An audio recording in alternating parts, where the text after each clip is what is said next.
আল্লাহর বান্দাগানের জন্য আমরা যেন জানাজার পরে দফন করি মাটি দেই দিতে সময় আমরা কই মিনহা খালাকনাকুম ওয়া ফিহা নুঈদুকুম ওয়া মিনহা নুখরিজুকুম তারাতান উখরা আমরা ইয়াদ করি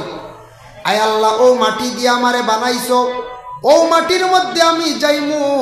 সেই মাটির তাকি আবার একদিন উঠিমু কোন দিন বলে আখিরাতের দিন সেই কিয়ামতের দিন এই কথা কইয়া আমরা কি করি আমরা মাটি দেই না খাও যদি মাটি দেন না তিন মুষ্টি জানাজার নামাজ পড়িয়া ঘুরিয়া বাড়ির যান গিয়া কোনো দিকে যান গিয়া সুম্মা রাজা কাবলা আন তুদবানা বা ইন্নাহু ইয়ারজিউ মিনাল আজরি বিকিরাতিন আল্লাহর রাসূল ফরমায় পরে আল্লাহর বন্দেগান রাসূলুল্লাহ ফরমান তানামল নামাজ তাকি এক কিরাত নাকি কমি যায় আমরার জানাজার নামাজ পড়াই কেউ করিব যদি আপন ছেলের ঘর নাতি আপন মেয়ের ঘর নাতি আপন বাতি যাইতা করিব আল্লাহ প্রভু আল্লাহ প্রভ করিব বকলে জানাজার নামাজ পড়াইতা ইমাম সাহর ইজাজত লইতা নতুবা ইমাম সাহর হক বেশ ইমাম সাহেব জানাজার নামাজ খান্দা পড়া কোয়া আল্লাহর রাসূল রে প্রশ্ন করাইল ইয়া রাসূল আল্লাহ আপনার অপাতর পরে গোসল খে দেওয়াইতো ইয়া রাসূল আল্লাহ আপনার অপাতর পরে কবর খে কুদিত ইয়া রাসূল আল্লাহ আপনার অপাতর পরে জানাজার নামাজের ইমামতি খে করত আল্লাহর রাসূল ফরমায় ও সাহাবীরা শুনো তুমি তান আমারে সুন্দর করে গোসল দেওয়াইবা আমার আহলে বয়তে আমার গোষ্ঠী আমার আহলে বয়তে আর আমার গায়ের মধ্যে কাফন লাগাইয়া কবরের পাশে নিয়ে রাখি দিও আমার প্রথমে আসমান তাকি ফরিস্ত হলা সে আমার জানাজার নামাজ পড়িবা তারপরে তুমি তান একজন একজন করিয়া জানাজা করিও আর আমার খবর কুদিবা আমার এক সাহাবী তাই মানে ওসিয়ত করছেন যার নাম হলো আবু তালহা রাদিয়াল্লাহু তাআলা আনহু আল্লাহর রাসূল ইন্তেকালের পরে ওফাতের পরে তাই কি করছেন রাসূলুল্লাহর কবর শরীফ আবু তালহা নিজে কুদিছেন আমরার কবরে রাখতে সময় কই বিসমিল্লাহি আলা মিল্লাতি রাসূলিল্লাহ আমরা আয় আল্লাহ আপনার নামে রাসূলের মিল্লত আমরা সেই বন্দারে রাখলাম রাসূলুল্লাহর এখার মিল্লত রাখইল বিসমিল্লাহি আলা মিল্লাতি রাসূলিল্লাহি আল্লাহর রাসূল দে রাসূলের মিল্লতর মধ্যে বাবা রাখা হইছি যার কারণে দেখুন আমরারে কবর তিনজনে রাখইন না রাসূলুল্লাহর কবর শরীফ রাখছন কয়জনে বলে 4 জনে রাখছন বাবা যার কারণে আল্লাহর বন্দেগান একজন হইলা হযরতে আলী আর একজন রাসূলুল্লাহর চাচা আব্বাস তার 2 জন ছেলে সসম আর ফজল 4 জনে নবীজিরে সেই কবর শরীফের মধ্যে রাখছন আমার নবী মদিনার জমিনে শুইয়া আছেন বাবা রাসূলুল্লাহর রওজা মোবারক দেখলে বোঝা যায় কি আচানক রওজা মোবারক আল্লাহর রাসূলের দারত তান মায়ার সাহাবী হযরতে আবু বকর রাসূলুল্লাহর দারো আসন খেয়ে বলে হযরতে ওমর আর একটি জায়গা খালি আছে একবার আসবা হযরতে ঈসা আলাইহিস সালাতু ওয়াস সালাম কিয়ামতের আগ পর্যন্ত নবীর দারো খেয়ে শুইয়া আছেন মায়ার প্রাণের সাহাবী বন্ধু হযরতে আবু বকর আল্লাহর বান্দেগানের জন্য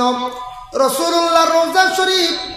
আমরা চক্ষু বন্ধ করলে দেখতাম পারি একরকম বলে কিলা ক্যালেন্ডারও দেখছি এর লাগি ক্যালেন্ডারও যে নবীর রওজা শরীফের গম্বুজে হাজরা চিহ্ন যে ছবিটা আমরা চোখ বন্ধ করিয়া ধ্যান করিয়া আমরা ওদিকে খেয়াল করতাম নবীজির প্রতি খেয়াল করতাম আয় আল্লাহ নবীর দেশ আবো আমার নিশনারে আল্লাহ আল্লাহ আমরার একটা বার দাওয়াত করিয়া নবীর দেশ খানো আমরারে নেও আল্লাহ গ্রামের জামে মসজিদ নমাজ পড়িয়ার আল্লাহ একটা বার ও মসজিদের কিবলা জানলাম কাবা ঘরের মধ্যে একটা বার নিয়া হরমের মধ্যে নিয়ে আমরারে নমাজ পড়ার তৌফিক দেও এইভাবে সারা মসজিদ আসিয়া বাবা দোয়া করকা নবীর কথা দিল নিয়া দোয়া করকা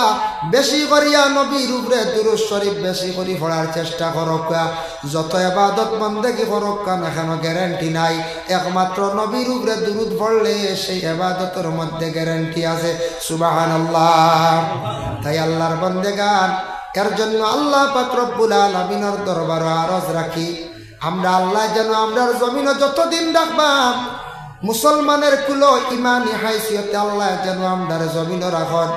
আর মৌতের সময় খানো ইমানি মৌত খানটা যেন আল্লাহ নসিব করেন বাবা আর আমরা সব সময় জিয়ারত করতাম মা বাবা মুর্দেগানের জন্য আমি হইলে একদিন কবরবাসী মো বাবা আমার লাগি মানুষে ওলা ইয়াদ করবা দোয়া করবা। রাসূলুল্লাহ সাল্লাল্লাহু আলাইহি ওয়াসাল্লামে ফরমায় জারু কুবুরহুম ফাইন্নাহু তাযকিরাতুল আখিরা। তুমি তান জিয়ারত করো, জিয়ারত করলে আখিরাতের কথা ইয়াদ হইব, আখিরাতের তোমাদের ফায়দা হইবার লাগি সারায় মইয়িত হলর কবরস্থান দেখলে মইয়িত হলর লাগি পড়াশোনা করিয়া দোয়া করবা। আজকে এরা দেখের মইয়িত কবরবাসী একা অবস্থায় কবরস্থানের মধ্যে শুয়া রইছেন। আল্লাহর রাসূলের ওটাল সম্পদওয়ালা একজন সাহাবী আসলা, যার নাম হলো হযরতে উসমান গনি রাদিয়াল্লাহু তাআলা আনহু। উসমানে কবর দেখার পরে খান্দিতা প্রশ্ন করা হইল, উসমান এত সম্পদশালী, তুমি এত দ্বন্দ্বলতওয়ালা, তোমার কিসের অভাব? কবর দেখার পরে খান্দ কেন রে ও উসমান? উসমান এখন খবর দেখার পরে ও কারণে খান্দি, একা এক জায়গা আমার তো ও আজকে জেলা কবরের হালত জেলা আসর, আমি উসমান তেমনি ভাবে একদিন থাকবো, যার কারণে একা ভাবে কিভাবে অন্ধকার কবরের মধ্যে আমি থাকতাম, এর কারণে সবসময় কবর দেখার পরে আমি ডরাই। এর লাগি বাবা কবর দেখার পরে জিয়ারত করবা, দিলের মধ্যে ডর খান্তা ঢুকাবা। আল্লাহর খাস ইবাদত বন্দেগি আমরা জীবনে করতাম, আল্লাহ আমরার তৌফিক দিদা। ৬০-৭০ বছরের জিন্দেগি হয়তো পাইতাম পারি, এর ভিতরে দিনে ইসলামের জন্য কিছু সময় দেওয়ার চেষ্টা করেন। বাবা কিয়ামতের দিন নবীর সামনে তো মুখ দেখাইতে সময় শরম করতো নাই, বলে আয় আল্লাহ, আল্লাহ তোমার হবিবর দিন ইসলামর কিছু কাম করছি, মেহনত করছি রে আল্লাহ, আমার নবী বড় কষ্ট করিয়া দিন ইসলাম রে প্রচার করিয়া তুইয়া গেছেন। ৩৬৫ দিন বছরের ভিতরে খালি নিজের কামে বাবা ব্যস্ত, একটাবার আমরা ইসলামের জন্য একদিন ২ দিন সময় আমরা দিতাম পারি না, বড় দুঃখ লাগে। এর লাগি মসজিদের খেদমত ইটা ইসলামের খেদমত, মাদ্রাসার খেদমত ইসলামের খেদমত। কোন বড় দোয়ার মহফিল হইছে, ওয়াজ মহফিল হইছে, যাও রে বায়ান যাও, আল্লাহকে ওয়াস্তে ইতা মহফিলের মধ্যে শরীক হও, ইসলামের জন্য দিলি মায়া রাখো, চিন্তা করো, পিছনে দিছাইয়া দেখুন নবী সেই দিন ইসলাম কায়েম করার লাগে কত কষ্ট করেন। আল্লাহ যদি কিয়ামতের দিন প্রশ্ন করিলে ৭০ বছরের জিন্দেগি খাটাইলাই, খালি তোমার লাগি খাটাইছো, আমার নবীর লাগি তুমি কিতা করলাই? ও বান্দা, যদি আল্লাহ প্রশ্ন করিলে কিয়ামতের দিন, এর জন্য দয়া করি আল্লাহকে ওয়াস্তে মাঝে মধ্যে ইসলামের জন্য সময় দেওয়ার চেষ্টা করো।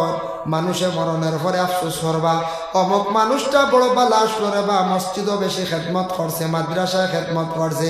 ভালো সুহবত থাকলো, ভালো জায়গার মধ্যে আসলো, ভালো মানুষের লগে সম্পর্ক রাখছে। এর জন্য আল্লাহ পাক রব্বুল আলামিনে খাস করিয়া